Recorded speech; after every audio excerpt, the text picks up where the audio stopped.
Prime minister साहब, बड़ी हलचल मची हुई है कल से वीडियो आने के बाद से। ये वीडियो पहले कहाँ पर थी? कुछ टाइमिंग के ऊपर बड़ा एतराज़ कर रहे हैं अपोजिशन जमातें कि ये पहले कहीं पर थी और अब अचानक से आ गई। और दूसरा ये भी शो किया जा रहा है कि शायद ऐसे मौके पर रिलीज़ करके इदारों को दबाव में लाने की कोशिश की जा रही है। मज़ीद फर्दर क्या एक्शन होने जा रहा है? क्या आपका कॉमेंट है इस वीडियो पे? पहली चीज़ तो मुझे बड़ा अफसोस से कहना पड़ता है कि जो भी ये सवाल कर रहे हैं उनको सबसे पहले तो एक सवाल करना चाहिए कि क्या यहाँ सियासतदानों के ज़मीरों का सौदा होता है या नहीं होता। सवाल तो ये है, क्या पैसा चलता है लोगों के ज़मीर ख़रीदने पे, रिश्वतें देने पे? और वो लोग जो कि मुल्क की लीडरशिप है, यानी आपके एमपीज़ और ये जो आपके सेनेटर्स हैं, ये मुल्क की लीडरशिप है। तो जो रिश्वत दे के सेनेटर बनता है और वो जो एमपीज़ अपने ज़मीर बेचते हैं, यानी सवाल तो ये है सबसे बड़ा। और पहले अगर ये सवाल अगर लोग पूछें कि ये क्या अभी हुआ है, ये 30 साल से हो रहा है, इसमें सबको पैसा मिलता है और लीडरशिप को पैसा मिलता है। और मुझे कैसे पता है? क्योंकि मुझे खुद पैसे की ऑफ़र आई हुई है। मुझे पहले 5 साल पहले जब हमारा सेनेट का इलेक्शन था, उन्होंने हमें पैसे की ऑफ़र की, तब मुझे पता चला कि ये तो ऊपर ये क्यों नहीं, जब एक पॉलिटिकल लीडरशिप को पता है कि पैसा चलता है, इन्होंने क्यों नहीं कोशिश की चेंज करने की? क्योंकि ये खुद पैसे बनाते हैं इसमें से। और ये जो सारी हमारी जमहूरियत की नफ़ी है, ये कौन सी जमहूरियत है कि आप पैसे बना के दे के सेनेटर बन जाए? और ये कौन से मेंबर्स ऑफ पार्लियामेंट हैं जो कि पैसे लेके अपनी वोट बेचे? तो ये तो जमहूरियत की नफ़ी हो गई। और ये सवाल पूछना कि वीडियो मेरे पास थी, मेरे पास अगर ये वीडियो होती तो वो जो हमने 20 लोग निकाले थे, उन्होंने 2 ने तो मेरे पे केसेस किए होते, मैं अदालत में क्यों ना ये वीडियो ले जाता अगर मेरे पास होती। हमारा वकील जो 2 साल से जब जा रहा है अदालत में, तो वो वीडियो दिखा देता, केस ही ख़त्म हो जाता अगर मेरे पास ये होती पहले। सवाल ये नहीं है, फिर से मैं कहता हूँ, इन लोगों ने ये चोर जो अपने आप को सियासतदान कहते हैं, ये जो पीडीएम के अंदर ये जो सारी अपनी चोरी बचाने के लिए यूनियन बनी हुई है, इन सारों से सवाल ये पूछना चाहिए कि जब आपको पता था 30 साल से, तो मैं तो बाद में आया हूँ, 30 साल से आपकी पार्टी पावर में है, क्यों नहीं आपने इसको रोकने की कोशिश की? प्राइम मिनिस्टर साहब ये बताइएगा कि आप अभी आपने आप चीज़ों को छुपाने पे बिलीव नहीं करते, सारी रिपोर्टें हम मंजरें पे ले आते हैं। ये आप कई दफ़ा फरमा चुके हैं, कह चुके हैं कि मुझे ऑफ़र हुई थी माजी में, तो आज ये बता दें कि वो ऑफ़र किसने की थी, कौन सी सियासी जमात थी, कौन सा फ़र्द था, ताकि उसका भी चेहरा सबके सामने आया जो आपके पास गया और पैसे लेके ऑफ़र की कि सेनेट की सीटें बेची जा सकती हैं, खरीदी जा सकती हैं। मुझे एक आदमी ने ऑफ़र नहीं की, कई लोगों ने ऑफ़र्स भिजवाई कि अगर आप हमें इस सेनेट की सीट दे दें तो कई हम इतना पैसा देने के लिए तैयार हैं, आप शौकत खान हमें दे दें। इस तरह की ऑफर्स होती है। अच्छा, एक मिनट सुन लें, देखें, एक ने नहीं दी, कईयों ने दी है। और ये मुझे नहीं मिलती, मेरे और लोगों को जो और मेरे मसलन जो समझते हैं ना पार्लियामेंट्री बोर्ड में है, उनको भी लोग पैसे ऑफर करते हैं कि जनाब अगर सेनेटर बना देती थी। इस वक्त बलूचिस्तान में एक सेनेटर बनने का जो रेट जा रहा है 50 करोड़ से 70 करोड़ पे जा रहा है, कि एक सेनेटर बनने के लिए तकरीबन 50 से 70 करोड़ रुपए वो खर्च करेंगे बनने के लिए। तो मुझे बताएं कि उन्होंने क्या बलूचिस्तान की, वो जो इतना पैसा खर्च करेगा वो कोई हातम ताई तो नहीं है, वो आके पैसा बनाएगा। तो पैसा किससे बनाएगा? पाकिस्तानी अवाम की खाल खींचेगा, पाकिस्तान का खून चूसेगा, इस तरह ही पैसा। कोई वो 70 करोड़ रुपया, कोई 50 करोड़ रुपया ऐसे तो नहीं खर्च करता। प्राइम मिनिस्टर साहब ये बताइएगा, प्राइम मिनिस्टर साहब ये बताइएगा, अभी आपने जिस कादिर ने वीडियो का जिक्र किया सर, इसमें जो जिन्होंने पैसा लिया, जिन्होंने दिया, वो तो सामने आ गए। इसके नतीजे में जो सेनेटर्स मुंतखब हुए, आपने तो कल कार्रवाई की और अपने वजीर कानून को आपने हटा दिया, लेकिन इसके नतीजे में जो सेनेटर्स मुंतखब हुए, आपको नहीं लगता कि इलेक्शन कमीशन को उनके खिलाफ आर्टिकल 62-63 की कार्रवाई करनी चाहिए? और साथ ही सर, इस वीडियो के आने के बाद मौलाना फजलुर रहमान ने आपको उनसे सियासत सीखने का मशवरा दिया, इस पर भी कमेंट करते सर। देखें, इसमें जो ये इनकी जो लीडरशिप है दोनों मेन पार्टीज़ की और फजलुर रहमान, ये सबको पता है कि पैसा चलता है और फजल रहमान तो सबसे ज़्यादा पैसा बनाया इसने। इसकी पार्टी में तो वो सेनेटर बन गए जो JUI में नहीं थे, वो बाहर से आके सेनेटर बन जाते हैं। कैसे बनते हैं? सवाल तो इनके ऊपर करना चाहिए। और देखें इस वक्त सबसे इम्पोर्टेंट चीज़ क्या है, सेनेट इलेक्शन आ रहा है। अब क्या हमें जब पता है कि ये पैसे की पूरी एक सियासतदानों की मंडी लगी हुई है, रेट्स फिक्स हो रहे हैं, तो क्या हमने इसी सिस्टम के तहत इलेक्शन करवाना है? जब ये दोनों पार्टीज ने चार्टर ऑफ डेमोक्रेसी में वाजे कहा था, इनके चार्टर में लिखा हुआ है कि ओपन बैलेट होनी चाहिए।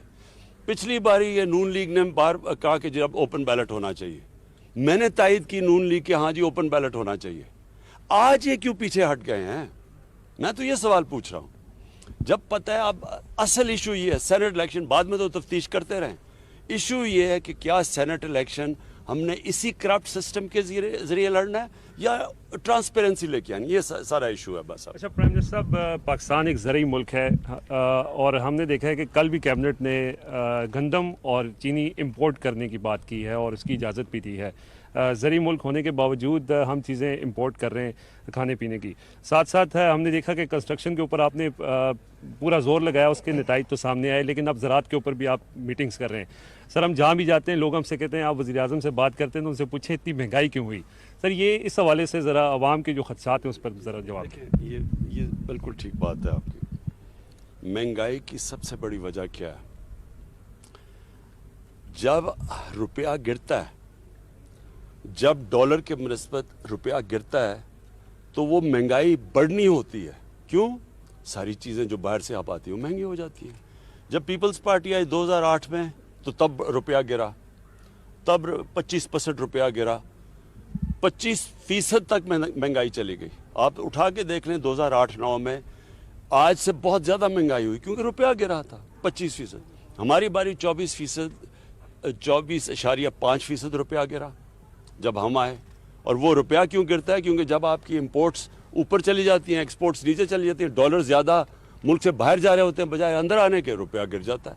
रुपए की डॉलर की शॉर्टेज होती है, वो डॉलर ऊपर रुपया नीचे। जब रुपया नीचे गिरता है, तेल महंगा, तेल महंगे के मतलब सारी ट्रांसपोर्ट महंगी, उसका मतलब बिजली महंगी, आधी बिजली तेल से बनती है, गैस आधी गैस बाहर से इंपोर्ट होती है वो महंगी, उसके बाद दालें महंगी, 70% दालें बाहर से आती है वो महंगी, घी वो बाहर से आता है घी महंगा, और फिर जब बाहर की कीमतें बढ़ती हैं फिर महंगी, पेट्रोल की कीमत बढ़े फिर महंगी। यानी जो महंगाई है, अगर आपका आज अल्लाह करे हमारी एक्सपोर्ट्स बढ़नी शुरू हो जाएं, जो बढ़नी शुरू हो गई हैं, और हम इंपोर्ट्स से ज़्यादा एक्सपोर्ट शुरू कर दें तो हमारा रुपया मजबूत होगा, महंगाई कम हो जाएगी। सो ये याद रखें कि ये सबसे बड़ी वजह।